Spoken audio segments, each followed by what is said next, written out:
Hello mga mi! Ngayong araw ay magluluto tayo ng ginisang bihon. Una, maglagay muna tayo ng mantika, tapos igisa na natin ang sibuyas at ang bawang. Halu-haluin lang, tapos ilagay ang ating manok nilaga na minarinate sa toyo para mas malasa. Tapos ilagay natin din ang carrots at bell pepper. Halu-haluin lang. At isunod na din natin ang cabbage. Halu-haluin natin na mabuti para mas lalong sumarap. At lagyan natin ng pinaglagaan ng manok para mas malasa. Pagkatapos nyan, halu-haluin.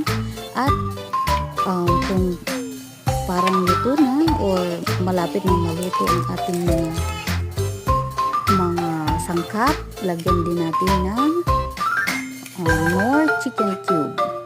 Pagkatapos, ilagay na natin ang ating bihon.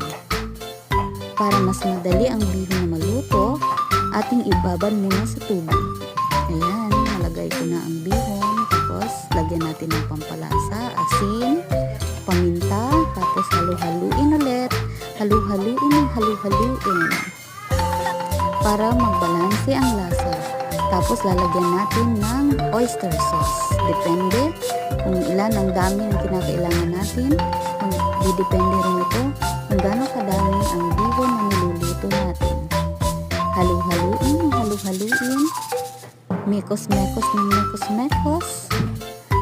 Hanggang sa lahat ay malagyan ng mga pampalasa at mag-balance ang color niya. Yan, dagdagan pa natin ng oyster sauce para mas lalong sumarap.